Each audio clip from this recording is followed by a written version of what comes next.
Blessed be the name of the Lord. The book of Mateo chapter 5, ang sermon sa bundok. Verse 1. Nang makita ni Jesus ang napakaraming tao, umakyat siya sa bundok.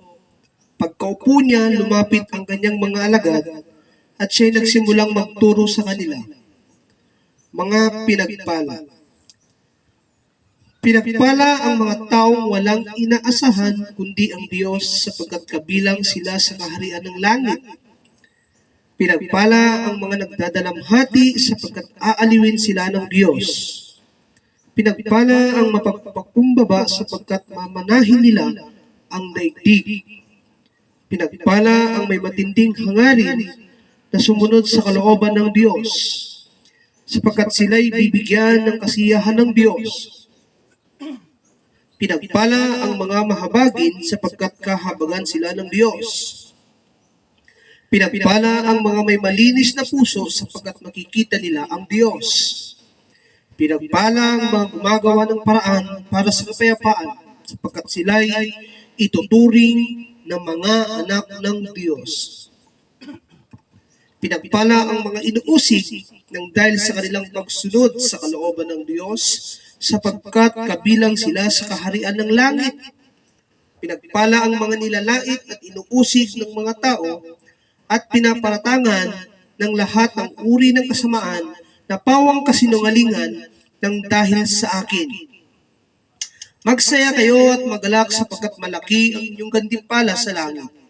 Alalahanin ninyong inusig din ang mga propetang nauna sa inyo. Asin at ilaw. Verse 13.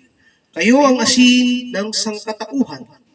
Ngunit kung ang asin ay mawalan ng alat, papaano ito mapapaalat muli? Hindi ba wala na itong kabuluhan, kundi ang itapon at tapakan ng mga tao? Kayo ang ilaw ng sanlibutan. Ang isang lungsod na nakatayo sa ibabaw ng burol ay hindi may tatago. Walang taong nagsisindi ng ilaw at pagkatapos ay inilalagay iyon sa ilalim ng banga. Sa halip, inilalagay iyon sa talagang patungan upang matanglawan ang lahat ng nasa bahay. Gayon din naman, dapat ninyong paliwanagin ang inyong ilawan sa harap ng mga tao upang makita nila ang inyong mabubuting gawa at papurihan ang inyong Ama na nasa langit. Katuruan tungkol sa kautusan, verse 17. Huwag ninyong akalain na parito ako upang ipawalang bisa ang kautusan at ang mga propeta. Naparito ako hindi upang ipawalang bisa ang mga iyon, kundi upang tuparin. Tandaan ninyo, maglalaho ang langit at ang lupa, ngunit isang tuldok o kudlit man ng kautusan ay di mawawala ng bisa hanggat hindi natutupad ang lahat. Kaya't sino mang magpawalang bisa sa kaliliitang bahagi nito at magturo ng gayon sa mga tao ay magiging pinakamababa sa kaharian ng langit.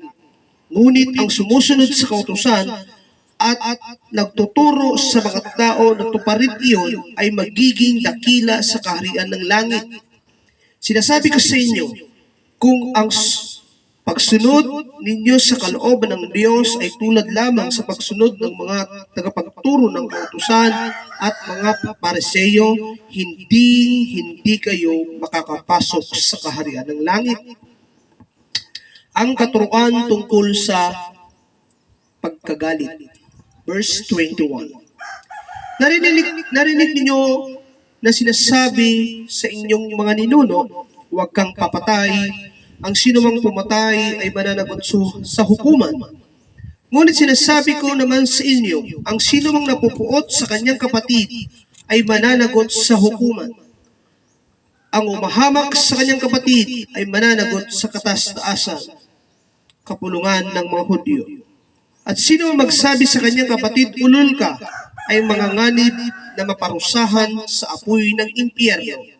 Kaya kung mag-alay ka ng handog sa dambana para sa Diyos at naalala mong may sama ng loob sa iyong kapatid, iwan mo muna ang iyong handog sa harap ng dambana at makipagkasundo ka sa Kanya, pagkatapos magbalik ka at maghandog sa Diyos. Hallelujah. Verse 25.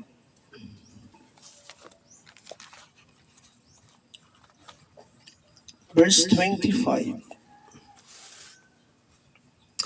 Kung may ibig magsakdal sa iyo, makipag-ayos ka agad sa kanya bago makarating sa hukuman ang iyong kaso. Kung hindi, ay dadalhin ka niya sa hukom at ibibigay ka nito sa tanod at ikukulong ka naman sa bilangguan. Tandaan mo, hindi makakalabas doon hanggat hindi mo nababayaran ang kauli-hulihang barya na dapat mong bayaran. Ang katuruan laban sa pangangalunya. Verse 27.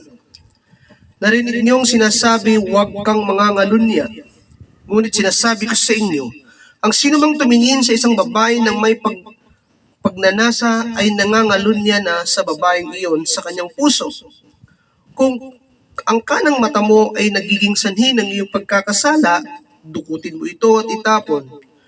Mabuti pang mawalan ka ng isang bahagi ng iyong katawan kaysa sa buong mong katawan ang itapon sa impyerno. 30. Kung ang iyong kanang kamay naman ang nagiging sanhi ng iyong pagkakasala, putulin mo ito at itapon. Mabuti pang mawalan ka ng isang bahagi ng iyong katawan kaysa sa buong mong katawan ang itapon sa impyerno.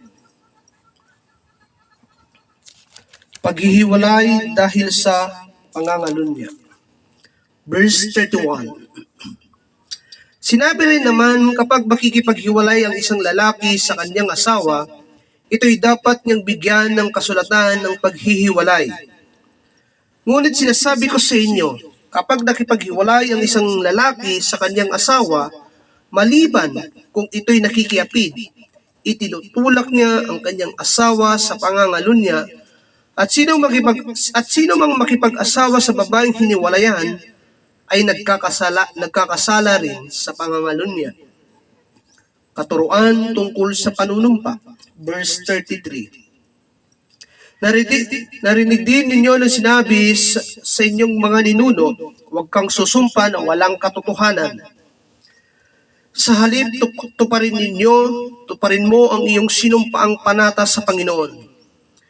Ngunit sinabi ko sa inyo, huwag kayong manunumpa kapag kayo'y nangangako. Huwag ninyong sabihing saksi ko ang langit, sapagkat ito'y trono ng Diyos. O kaya'y saksi ko ang lupa, sapagkat ito'y kanyang tuntungan. Huwag din ninyong sasabihin saksi ko ang Jerusalem, sapagkat ito'y lungsod ng dakilang hari. Huwag mo rin ipanumpa ang iyong ulo, sapagkat ni isang puhok sa iyong ulo ay hindi mo kayang paputiin o paitimin. Sabihin mo na lang na oo kung oo at hindi kung hindi, sapagkat ang anumang sumpang idaragdag dito ay buhat na sa masama. Katuruan laban sa paghihiganti. Verse 38. Narinig din ninyong sinabi, mata sa mata at ngipin sa ngipin. Ngunit sinasabi ko sa inyo, huwag kayong gumanti sa masamang tao.